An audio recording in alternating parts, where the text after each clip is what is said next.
আসসালামু আলাইকুম। Students care YouTube channel থেকে তোমাদের সবাইকে স্বাগতম। আর যারা ফেসবুক পেজ থেকে দেখতেছো তাদের জন্য রইল অসংখ্য শুভেচ্ছা এবং অভিনন্দন। এই ভিডিওতে আমি তোমাদেরকে নবম শ্রেণীর বিজ্ঞান অনুশীলন বই থেকে দ্বিতীয় অধ্যায় বায়ু দূষণ এই অধ্যায়টি থেকে 20 পৃষ্ঠার এই ফাঁকা জায়গাটি তোমরা কিভাবে পূরণ করবে তা দেখিয়ে দিব। এই ফাঁকা জায়গাটি পূরণ করার পূর্বে তোমরা এই ফাঁকা জায়গার উপরে যে দিক নির্দেশনামূলক লেখাগুলো রয়েছে তা ভালো করে পড়ে নেবে। এখানে বলা হয়েছে, তোমরা কি তোমাদের এলাকার ম্যাপ আঁকতে পারবে? এলাকা খুব ভালোভাবে না চিনলেও সমস্যা নেই। সেক্ষেত্রে শুধু বাড়ি থেকে স্কুলে যাওয়ার পথের আশেপাশের জায়গা চিহ্নিত করেও ম্যাপ আঁকতে পারো। এবারে ম্যাপের বিভিন্ন অংশ রং করে নাও। যেখানে নিঃশ্বাস নিতে আরাম লাগে সেখানে একরকম রং, আবার যেখানে নিঃশ্বাস নিতে খারাপ লাগে সেখানে আরেক রকম রং দিয়ে চিহ্নিত করতে পারো। তাহলে নিচের ছকে এখানেও তোমাদের এলাকার বাতাসের মানচিত্র। এখানে তোমাদেরকে বলা হয়েছে তোমরা তোমাদের এলাকার একটি মানচিত্র আঁকবে। এই মানচিত্রের মধ্যে তোমাদের এলাকার যে সকল স্থানে নিঃশ্বাস নিতে ভালো লাগে আর যে সকল স্থানে নিঃশ্বাস নিতে খারাপ লাগে তা চিহ্নিত করবে। আর যে সকল স্থানে নিঃশ্বাস নিতে ভালো লাগে সেখানে সবুজ রং দিয়ে চিহ্নিত করতে পারো, আর যেখানে তোমাদের নিঃশ্বাস নিতে খারাপ লাগে সেখানে লাল রং দিয়ে চিহ্নিত করতে পারো।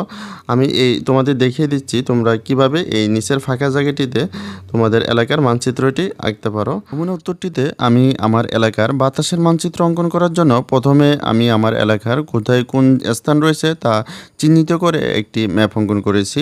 তারপর আমার এলাকায় যে সকল স্থানে আমার নিঃশ্বাস নিতে ভালো লাগে সেখানে আমি সবুজ রং চিহ্নিত করেছি, আর যেখানে আমার নিঃশ্বাস নিতে খারাপ লাগে সেখানে আমি লাল রং চিহ্নিত করেছি। আমি আমার বাড়িতে নিঃশ্বাস নিতে ভালো ফিল করি তাই আমি এখানে সবুজ রং চিহ্নিত করেছি।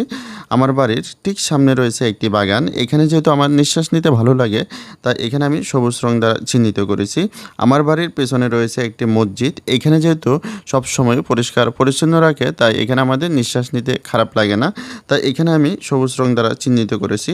তার ঠিক সামনে রয়েছে একটি ইটভাটা, এখানে যেহেতু ধোঁয়া এবং ধুলাবালি থাকে তাই এখানে আমার নিঃশ্বাস নিতে খারাপ লাগে তাই আমি এখানে লাল রং দ্বারা চিহ্নিত করেছি। ঠিক মসজিদের পশ্চিম সাইডে রয়েছে স্থানীয় বাজার, এখানে যেহেতু আমার নিঃশ্বাস নিতে খারাপ লাগে তাই এখানে আমি লাল রং দ্বারা চিহ্নিত করেছি। আমার বাড়ির ঠিক সামনে রয়েছে প্রাথমিক বিদ্যালয়, তারপর রয়েছে হাই স্কুল, তারপর রয়েছে কলেজ। এই স্থানগুলোতে যেহেতু সব সময় পরিষ্কার পরিচ্ছন্ন রাখা হয় তাই এখানে আমাদের নিঃশ্বাস নিতে খারাপ লাগে না, তাই এখানে আমি সবুজ রং দ্বারা চিহ্নিত করেছি। কলেজের পাশে রয়েছে একটি নার্সারি এবং তার পাশে রয়েছে নদী। নার্সারিতে গাছপালা এবং নদীতে নির্মল বায়ুর কারণে এখানে আমার নিঃশ্বাস নিতে ভালো লাগে তাই এখানে আমি সবুজ রং দ্বারা চিহ্নিত করে রয়েছি। কলেজের ঠিক কিছুটা সামনে রয়েছে হাসপাতাল, এখানে যেহেতু রোগীদের মলমূত্র ওষুধপত্র পড়ে থাকে তাই এখানে আমাদের নিঃশ্বাস নিতে ভালো লাগে না, তাই এখানে আমি লাল রং দ্বারা চিহ্নিত করেছি।